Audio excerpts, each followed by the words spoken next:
Hello, friends, and welcome back to another round of stories about entitled people. Our first story today takes place in a workplace ruled by one woman, or at least she thought she ruled it.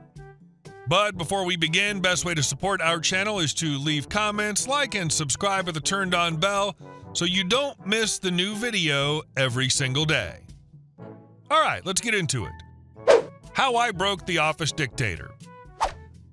I, male, early 20s, have a coworker, let's call her B. She's an older woman who's been at my workplace longer than most of, if not all, my coworkers. Because of this, she basically thinks she runs the place, not being able to admit something's wrong, even when the evidence is literally staring her in the face, always telling people what to do. She can't even be bothered to say, "Excuse me." If you're in her way, she'll just say firmly, "Move." She's even this way to our boss. The fact that she's still employed here is utterly amazing. And the worst part about it is that everyone loves her. Anytime I've complained about her, I get anything from people saying stuff like, "I know she's bossy, but she means well," from people straight up telling me not to disrespect her. She has everyone fooled, and she's not even trying to fool them. One day, though, I was grabbing my water bottle from my backpack. B comes over and demands I move my backpack. I turn to her and say in the most respectful way, albeit a bit sarcastic, "Hey, crazy concept here, but why don't you treat me with the same respect I treat you with?" This literally went in one ear and out the other. She demands I move my bag again. I decide to be a bit more direct, ask nicely. And I kid you not, this woman who's like 3 times my age starts crying. Like, I wish I was kidding. Someone even came over and hugged her. I was so baffled that I went to take a bathroom break to process what just happened. Without moving my bag, of course. The thought of swallowing her pride and asking me to move my bag nicely literally drove her to tears. I also decided to stop by HR and ran the story by them. They said they'd have a talk with her. And when I went back, she had stuffed my bag in one of the lockers. At this point, I'm a little worried for the safety of my job. What did she say to the person that comforted her? Could she potentially turn the whole workplace on me? Maybe even get me fired? All because I'm the only person there that's actually called her out instead of kissing her yellow toenailed feet? At the very least, while not super helpful, my supervisors have told me I have a right to call her out, and doesn't seem like they blindly take her side, but still. I'd be concerned too. She apparently has the support and backing of most of the office, and now you've drawn her negative attention, so she'll get their sympathy, and you'll get the blame.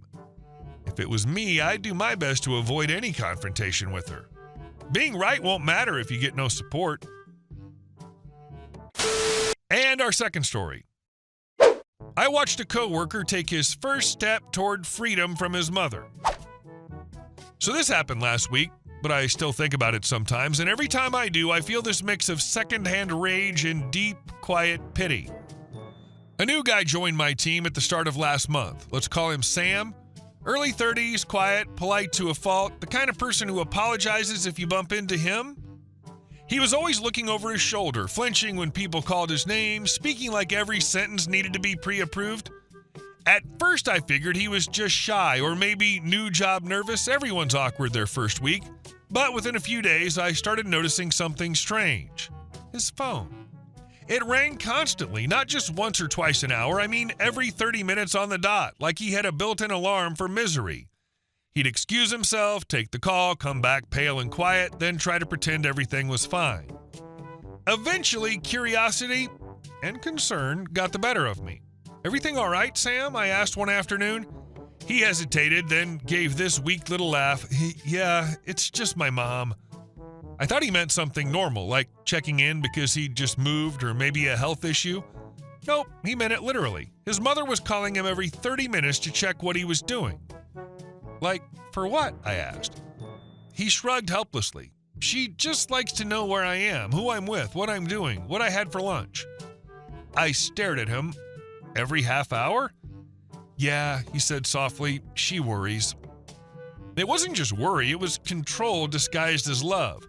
You could see it in the way he spoke, the way his shoulders tensed every time the phone buzzed, like he'd been conditioned for years to report his every move or face some kind of emotional fallout. Over the next couple of weeks, the pattern didn't stop. He'd excused himself for every call, mutter reassurances, and then come back drained. One time I overheard him whispering, "Yes, Mom, I told you. It's just work. I'm fine."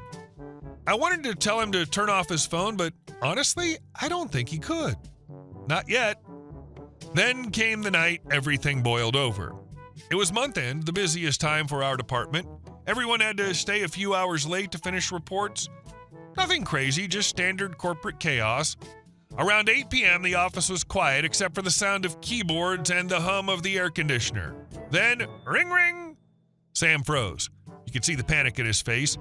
He stepped outside to take the call, and I didn't think much of it until he came back 2 minutes later looking like he'd seen a ghost. "Hey, Mr. Coco," he said nervously, "my mom wants to speak with you." I blinked. "What?" He swallowed. "She, wants to talk to my boss." I thought he was joking. I even laughed, but his expression didn't change. He looked like he might cry, so out of sheer disbelief, I took the phone. "Hello?" What came out of that speaker could have melted steel. "How dare you keep my son working past hours," the voice screeched. "He needs to rest. He's been through so much. You don't know how dangerous it is for him to be driving home late. What kind of company are you running?" I was speechless. I mean, I've dealt with irate clients, crazy customers, even the occasional upper management meltdown, but never a coworker's mom. I said the only thing I could think of, "Ma'am, I think Sam can explain the situation better," and I handed the phone back. And then something incredible happened. Sam finally snapped. He didn't yell, didn't curse, but his voice was steady, firmer than I'd ever heard. "Mom, I need this job. You can't keep doing this. I'm staying late because that's my responsibility. Everyone else is here too. Please, just stop." There was a pause, then he quietly ended the call. No more apologies, no excuses. For a few seconds, the office felt different, like something had shifted. You could almost see the invisible chains breaking off him. We finished up around 9:30. I offered to grab him a drink at a nearby diner just to decompress. He hesitated, then agreed. We sat there with our sodas and fries, and for the first time, he actually laughed. Real, genuine laughter. He told me about growing up with an overbearing mom who tracked every detail of his life, what he ate, who he dated, what he wore. He said he'd moved out years ago, but never really escaped her grip. "It's easier to just keep her happy," he said. When I dropped him off near his apartment, he gave me a small, awkward smile. "Thanks," he said. "Tonight's gonna be rough." I didn't ask what he meant. I didn't need to. Since then, I haven't heard her voice again, but his phone still rings, just less often now. Once a day, maybe twice. I think that tiny act of defiance, hanging up, planted a seed. It's not freedom yet, but it's a start. I still think about that night, how this grown man, polite and hardworking, had to fight his own mother just to exist as an adult. How something as simple as saying no felt like rebellion. People talk about controlling relationships like it's only something that happens between partners, but sometimes the strongest cage is the one built by family. No bars, no locks, just love twisted into ownership. And some days I still see Sam glance at his phone, flinch when it buzzes, then take a deep breath and let it ring. That's progress. I hope he makes it out one day, fully out, because some cages don't have bars. You just carry them inside your head. And our last story. After months of vandalism, my dad fought back. I grew up on a quiet country road in rural Kentucky, just 4 houses stretched out along 2 dusty miles. Everyone knew everyone, and our mailboxes stood together out on the main road like 4 little sentinels. But for about a year, someone kept plowing them down. At first, we thought it was just bad luck, maybe a drunk driver or someone taking the corner too fast. But after the 4th or 5th time, it was obvious someone was doing it on purpose. Each time, the posts were splintering clean through, tire tracks swerving off the asphalt and back onto the road. It became almost routine. Spend Saturday morning digging new holes, cursing whoever kept doing it, and hoping this set of mailboxes would last. They never did. Finally, after one particularly bad weekend, all 4 mailboxes flattened again. My dad had enough, "We're fixing this once," he said, "and whoever's been playing games with our mailboxes is going to regret it." The next morning, I woke up early to the sound of engines and shovels clanging. Dad and the 3 other neighbors were out there with a tractor, a post hole digger, cement bags, a portable mixer, and 4 massive 12-foot railroad ties. "Eat breakfast," Dad told me. "You're going to need the energy." Digging out there wasn't easy. The ground was packed with rocks and clay. You'd get 6 inches down and hit something that felt like the top of a buried car. But we were determined. We took turns digging, sweating, and prying rocks out with crowbars. After half a day, we had 2 holes 6 feet deep. "Perfect," Dad said. "If they hit these, they'll regret it for the rest of their life." We hoisted 2 uncut railroad ties into the holes, each one about as thick as a man's thigh, and poured cement around them until the holes were full to the brim.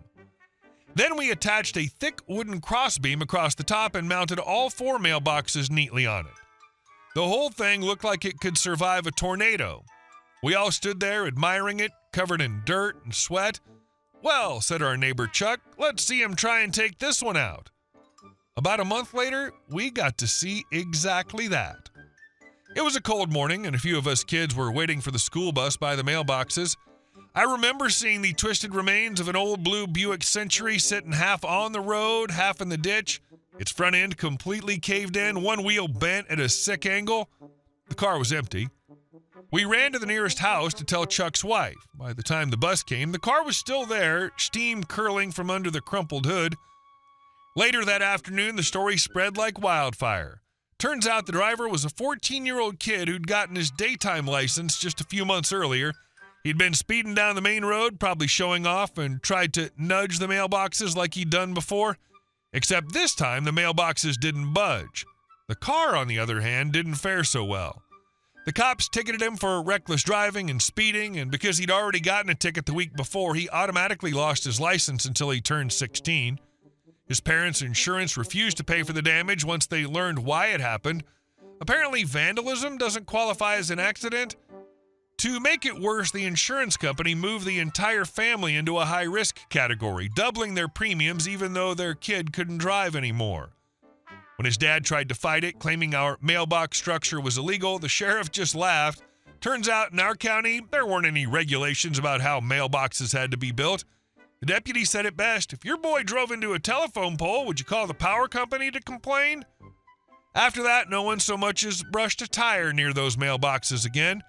The post still stood long after I left home. 2 massive railroad ties, scarred with little flecks of blue paint from the day they stopped moving. I swear, those revenge stories always start with "we just wanted peace" and end with "so we built a structure that could stop a tank." This kid thought he was invincible out there curb-stomping mailboxes like it was his part-time job, until he met the Kentucky mailbox of doom. Hey guys, thank you all for watching the video. I'll see you in the next one.